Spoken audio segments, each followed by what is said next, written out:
Setelah bertahun-tahun menjalani hidup dalam kekerasan dan kejahatan, Arman akhirnya menemukan jalan untuk bertobat. Kehidupannya dulu penuh dengan kekacauan. Ia seorang penjahat kelas kakap, terlibat dalam berbagai tindak kriminal mulai dari perampokan, penipuan, hingga tindakan kekerasan. Namun, tak satu pun dari itu yang menghantuinya dulu. Ia menjalani hidup tanpa peduli, menikmati setiap hasil kejahatannya tanpa pernah memikirkan akibatnya bagi orang lain. Namun, semuanya berubah ketika ia mendekam di penjara. 6 tahun penjara, meskipun berat, telah memberinya kesempatan untuk merenung. Selama berada di dalam sel yang dingin dan sunyi, Arman mulai mempertanyakan semua yang pernah dilakukannya. Ia mulai merasa bersalah atas penderitaan yang ia timbulkan, dan untuk pertama kalinya dalam hidupnya, ia merasa takut akan apa yang mungkin terjadi padanya setelah mati. Saat itulah ia memutuskan untuk berubah. Ia berjanji pada dirinya sendiri bahwa jika ia keluar dari penjara, ia akan menjalani hidup yang lebih baik, meninggalkan dunia kelam yang dulu begitu erat melekat pada dirinya. Setelah dibebaskan dengan jaminan atas perilaku baik, Arman memulai hidup baru. Ia bekerja sebagai tukang di sebuah bengkel kecil di pinggiran kota. Pekerjaannya sederhana, tidak membutuhkan banyak pikiran, dan ia senang dengan itu. Hidupnya menjadi tenang, jauh dari hiruk-pikuk masa lalu yang berbahaya. Ia mulai rajin beribadah, memohon ampun kepada Tuhan atas semua dosa-dosa yang pernah dilakukannya. Namun, meskipun kehidupan Arman tampak tenang di permukaan, ada sesuatu yang tak bisa ia singkirkan, penyesalan.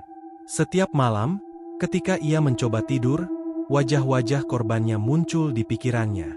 Tangisan mereka, teriakan ketakutan mereka, dan ekspresi ketidakberdayaan mereka menghantuinya. Meskipun ia telah bertobat, dosa-dosa itu tetap terasa berat di dalam hatinya. Hingga suatu hari, pesan-pesan misterius mulai menghantuinya. Semua dimulai dengan sebuah surat yang tak bernama, ditemukan di kotak surat di depan rumahnya.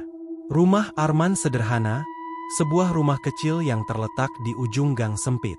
Ia tinggal sendirian, tidak memiliki banyak teman, hanya beberapa kenalan dari tempat kerjanya. Itu sebabnya, saat ia menemukan surat itu, ia merasa ada yang aneh. Tidak ada yang tahu di mana ia tinggal, selain rekan kerja dan beberapa tetangga. Surat itu hanya terdiri dari satu kalimat, "Apakah kau ingat malam di gudang tua itu?" Arman merasakan bulu kuduknya meremang ketika membaca kalimat itu. Gudang tua itu, ia ingat dengan jelas. Gudang tua di pinggir kota, tempat ia dan kelompoknya dulu melakukan perampokan besar. Ia mengingat malam itu dengan sangat baik karena itulah malam yang paling kelam dalam hidupnya. Malam ketika ia dan teman-temannya membunuh seorang penjaga gudang yang tak bersalah karena ia melihat wajah mereka. Namun, tidak ada seorang pun yang tahu tentang kejadian itu. Teman-temannya yang terlibat semua telah mati atau menghilang. Jadi, siapa yang mengirim surat ini? Dan mengapa sekarang, setelah bertahun-tahun berlalu? Dengan perasaan yang tak menentu, Arman merobek surat itu dan membuangnya ke tempat sampah. Ia mencoba melupakan pesan tersebut, meyakinkan dirinya bahwa itu hanyalah ulah iseng seseorang yang mungkin tahu tentang masa lalunya. Namun, malam itu, mimpinya dihantui oleh bayangan penjaga gudang yang ia bunuh. Dalam mimpinya, penjaga itu terbaring di lantai beton gudang, dengan darah mengalir dari kepalanya. Matanya terbuka lebar menatap Arman dengan penuh kebencian. Arman mencoba melarikan diri dalam mimpi itu, tapi tubuhnya seolah terkunci di tempat. Ia hanya bisa berdiri di sana, menatap mayat yang ia tinggalkan bertahun-tahun yang lalu. Ketika ia terbangun, keringat dingin membasahi tubuhnya.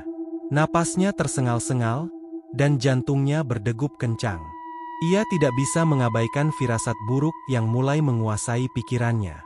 Sesuatu sedang terjadi, dan ia tidak tahu bagaimana menghentikannya. Hari-hari berikutnya, teror terus berlanjut. Setiap hari, Arman menerima surat baru. Pesan-pesan di dalamnya semakin detail, seolah-olah penulis surat itu tahu setiap rincian kejahatan yang pernah ia lakukan. Ada surat yang mengingatkan tentang perampokan bank di mana seorang pegawai bank terluka parah setelah dipukul oleh Arman. Ada juga surat yang menyebutkan peristiwa penculikan seorang pengusaha kaya, yang akhirnya mati karena mereka tidak mendapatkan tebusan tepat waktu. Pesan-pesan itu ditulis dengan dingin, mengingatkan Arman pada dosa-dosa yang ia pikir telah terkubur dalam-dalam di masa lalunya. Meskipun setiap surat membuatnya ketakutan, Arman tidak tahu apa yang harus dilakukan. Ia tidak mungkin pergi ke polisi. Ia takut mereka akan menemukan jejak masa lalunya yang kelam. Sebaliknya, ia hanya bisa mengurung diri di rumah, berharap pesan-pesan itu akan berhenti dengan sendirinya. Namun, harapannya pupus ketika pesan-pesan itu mulai mengarahkannya untuk kembali ke tempat-tempat kejahatannya.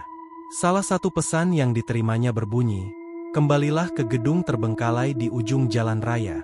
Kau tahu yang mana?"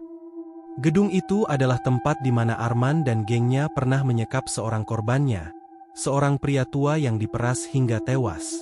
Dengan enggan, Arman tahu bahwa ia tidak bisa menghindari ini lagi. Ada sesuatu yang memaksanya, mendorongnya untuk menghadapi masa lalunya. Meskipun ketakutan menyelimuti dirinya, ia memutuskan untuk pergi ke gedung itu. Tepat saat senja tiba, Arman berdiri di depan bangunan tua itu. Gedung tersebut sudah lama ditinggalkan, ditelan oleh waktu dan semak belukar yang tumbuh liar di sekitarnya. Jantungnya berdegup kencang saat ia melangkah masuk. Udara di dalam gedung terasa lembab dan pengap. Cahaya matahari yang tersisa hanya menembus sedikit melalui jendela-jendela yang pecah, menciptakan bayang-bayang yang bergerak-gerak di lantai. Tiba-tiba, perasaan aneh menyergapnya. Udara di dalam ruangan terasa dingin, dan suara-suara aneh mulai terdengar dari sudut-sudut gedung. Sesuatu bergerak di kegelapan. Arman merasakan dadanya sesak. Ia tahu ada sesuatu di sana, sesuatu yang tidak bisa ia lihat, tapi ia bisa merasakannya. Suara langkah kaki pelan mulai terdengar di belakangnya. Arman berbalik cepat, tapi tidak ada apa-apa. Namun, di sudut matanya, ia melihat bayangan seseorang yang ia kenali. Itu adalah bayangan pria tua, korban yang pernah ia bunuh di tempat ini. Arman membeku, keringat dingin mengucur dari pelipisnya. Pria tua itu berdiri diam, menatapnya dengan mata yang penuh kebencian dan dendam. Wajahnya yang rusak akibat pukulan Arman dulu tampak lebih mengerikan dalam bayang-bayang. Bibirnya bergerak, tapi tidak ada suara yang keluar. Hanya tatapan penuh dendam yang menusuk hati Arman. "Maafkan aku," bisik Arman, meskipun ia tahu kata-kata itu tak akan ada artinya bagi korban-korbannya. Namun, sosok itu tidak bergerak, tidak berbicara. Ia hanya berdiri di sana, mengawasi Arman. Lalu perlahan-lahan, bayangan pria tua itu menghilang, menyatu kembali dengan kegelapan gedung. Arman terhuyung mundur, napasnya masih berat. Ia berlari keluar dari gedung itu, meninggalkan masa lalunya di dalam, atau setidaknya ia berharap demikian. Tetapi pesan-pesan itu tidak berhenti. Setiap hari, surat baru tiba. Pesan-pesan itu terus menghantui Arman, membuatnya semakin tidak bisa membedakan antara kenyataan dan halusinasi. Setiap malam, ia dihantui oleh mimpi-mimpi buruk tentang korban-korban yang pernah ia sakiti. Wajah-wajah mereka terus muncul, menuntut balas, menuntut agar Arman merasakan penderitaan yang sama. Pada suatu malam, Arman menerima pesan yang paling mengerikan. Pesan itu berbunyi, "Kembalilah ke tempat pertama kali kau membunuh. Dia menunggumu di sana." Tempat itu adalah tempat yang paling ingin Arman lupakan. Itu adalah malam pertama ia membunuh, malam di mana ia kehilangan sisa-sisa kemanusiaannya. Ia dan teman-temannya dulu merampok sebuah rumah mewah di pinggir kota. Pemilik rumah, seorang wanita muda, berada di sana. Arman, yang saat itu dipenuhi dengan adrenalin, tak bisa mengendalikan dirinya. Ia mencekik wanita itu hingga mati. Rasa bersalah dan takut menguasai dirinya, tapi Arman tahu bahwa ia tidak punya pilihan. Kekuatan tak terlihat ini tidak akan membiarkannya pergi tanpa menghadapi masa lalunya. Dengan hati yang berat, Arman menuju ke rumah itu. Rumah itu sudah lama kosong, terbengkalai dan hampir runtuh. Namun, ketika ia tiba, rumah itu tampak persis seperti saat terakhir kali ia melihatnya bertahun-tahun yang lalu. Rumah tua itu berdiri angkuh di antara rimbunan semak liar, seolah menolak untuk jatuh bersama waktu. Arman berdiri di depan gerbang yang berkarat, dengan napasnya tercekat. Ingatan tentang malam pertama ia membunuh menyeruak di benaknya, membuat perutnya terasa mual. Setiap detil malam itu masih jelas di ingatannya. Bagaimana wanita muda itu berjuang untuk hidupnya. Bagaimana tangan Arman yang gemetar mencengkeram lehernya hingga terhenti bernapas. Ia tidak ingin masuk ke dalam rumah itu, tapi ada kekuatan yang memaksanya melangkah maju. Kaki Arman bergerak perlahan, seolah tanpa kendali, menuju pintu depan rumah. Pintu yang dulu ia dobrak dengan paksa kini terbuka sedikit, berderit pelan saat ia mendorongnya. Udara di dalam rumah terasa berat dan pengap. Seperti tidak ada yang berani masuk ke dalamnya selama bertahun-tahun. Lantainya berdebu, dan perabotan yang ditinggalkan pemiliknya sudah tertutup lapisan tebal kotoran. Namun, di tengah segala kekacauan itu, satu hal terasa sangat nyata, kehadiran seseorang, atau sesuatu, yang sedang menunggunya. Langkah Arman terdengar menggema di sepanjang lorong rumah. Setiap langkah yang ia ambil membuat bayang-bayang bergerak-gerak di dinding, menciptakan ilusi seolah-olah ada sesuatu yang mengintai dari balik kegelapan. Tapi yang paling mengerikan adalah rasa familiar yang terus menghantuinya. Seolah-olah, roh wanita muda yang ia bunuh masih tinggal di dalam rumah ini, tak pernah benar-benar pergi. Ia tiba di ruang tamu, tempat peristiwa mengerikan itu terjadi bertahun-tahun lalu. Di tengah ruangan, di mana dahulu tubuh wanita muda itu tergeletak, sekarang kosong, namun Arman bisa merasakan kehadirannya dengan jelas. Tiba-tiba, udara di sekitarnya berubah menjadi dingin, sangat dingin hingga tulang-tulangnya terasa membeku. Tiba-tiba, dari sudut ruangan, terdengar suara pelan, nyaris seperti bisikan, tapi cukup jelas untuk membuat bulu kuduknya berdiri. "Kenapa kau datang kembali, Arman?" Arman terhuyung mundur, jantungnya berdegup kencang. Ia mencari asal suara itu, tapi tidak ada siapa-siapa di sana. Hanya kegelapan yang menyelimuti ruangan. Ia menggigit bibirnya, berusaha tetap tenang, tapi tidak bisa menyangkal bahwa suara itu benar-benar nyata. "Siapa di sana?" tanyanya, suaranya serak. Tidak ada jawaban. Hanya sunyi. Arman mencoba melangkah keluar dari ruangan itu, tapi tiba-tiba, sosok wanita muncul di depannya. Wanita itu berdiri dengan wajah pucat, rambutnya kusut, dan mata kosong yang menatap lurus ke arahnya. Itu dia, wanita yang pernah ia bunuh di rumah ini. Bibirnya retak dan berdarah, tapi tetap tersenyum aneh. Senyum yang penuh kebencian. "Kau ingat aku, Arman?" Suaranya pelan, tapi tajam, seperti pisau yang menusuk jantung. Arman terdiam, keringat dingin membasahi tubuhnya. Ia tidak tahu harus berbuat apa. Wanita itu mulai melangkah mendekat, bayangannya memanjang di lantai berdebu, menciptakan aura mengerikan yang semakin menyempit di sekitar Arman. "Aku ingat setiap detik rasa sakit itu, setiap detik saat napasku terhenti karena tanganmu." Wanita itu berbisik lagi, suaranya mengandung rasa dendam yang mendalam.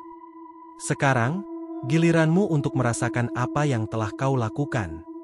Arman mencoba berlari, tapi tubuhnya seperti terkunci. Kakinya tidak mau bergerak, hanya bisa berdiri kaku di tempat, sementara sosok wanita itu semakin mendekat. Ia bisa merasakan udara dingin yang menyelimuti tubuhnya, napasnya semakin berat. Ia ingin berteriak, tapi suaranya tertahan di tenggorokan. Kemudian, tiba-tiba, wanita itu menghilang. Namun, sebelum Arman bisa menarik napas lega, suara gemerisik terdengar dari sekelilingnya. Ia berbalik, dan melihat sesuatu yang membuat darahnya membeku. Bayang-bayang dari masa lalunya, semua korbannya, kini muncul satu persatu dari kegelapan. Mereka berdiri di sekelilingnya, menatapnya dengan tatapan kosong namun penuh amarah. Beberapa dari mereka tampak seperti saat terakhir kali ia melihat mereka. Wajah rusak, tubuh penuh luka. "Kami menunggumu, Arman," bisik salah satu dari mereka, suara yang terdistorsi, nyaris tidak manusiawi. Arman ingin melarikan diri, tapi tubuhnya lumpuh dalam ketakutan. Para korban itu mulai mendekatinya, perlahan tapi pasti, membuat lingkaran semakin sempit di sekelilingnya. Suara napas mereka yang terengah-engah dan langkah kaki yang berderit di lantai kayu semakin keras di telinganya. "Kau tidak bisa melarikan diri dari kami," kata salah satu dari mereka, matanya yang kosong menatap tajam ke arah Arman. "Kau harus membayar atas apa yang telah kau lakukan." Arman berteriak, jeritan ketakutan yang keluar dari dasar jiwanya. Ia jatuh berlutut di lantai, tangannya menutupi wajahnya, mencoba menghalangi bayangan-bayangan itu, tapi tidak ada gunanya. Korban-korbannya mendekat, tangan mereka yang dingin menyentuhnya, menariknya ke bawah, seolah-olah mereka ingin menyeretnya ke dalam kegelapan abadi. Dalam kepanikan, Arman menjerit, "Maafkan aku! Maafkan aku!" Namun, permintaan maaf itu hanya disambut dengan tawa dingin yang memekakkan telinga. Sosok-sosok itu semakin mendekat, wajah-wajah mereka yang rusak dan cacat semakin jelas di hadapan Arman. Mereka semua menuntut balas. Tiba-tiba, ruangan itu menjadi sangat dingin. Bayangan-bayangan itu mulai kabur, memudar ke dalam kegelapan. Arman jatuh terkapar di lantai, tubuhnya gemetar hebat. Namun, di tengah rasa lega yang seharusnya ia rasakan karena mimpi buruk ini seolah-olah akan berakhir, sebuah suara terakhir terdengar di telinganya. Suara yang pelan namun penuh ancaman. "Ini belum selesai, Arman. Kami akan selalu ada di sini. Menunggu. Mengawasi." Arman terdiam di tempatnya, napasnya masih terengah-engah. Tubuhnya tidak lagi bisa bergerak. Rumah tua itu, yang awalnya hanya tempat dari kenangan buruk, kini telah berubah menjadi penjara batinnya. Meskipun korbannya telah pergi, Arman tahu, mereka akan selalu menghantui hidupnya. Tidak ada tempat untuk melarikan diri, tidak ada pengampunan yang akan datang. Masa lalunya selalu menunggu di balik setiap sudut, setiap bayangan. Dan tidak peduli seberapa jauh ia mencoba lari, Arman tahu satu hal dengan pasti, tidak ada pelarian dari dosa-dosanya sendiri.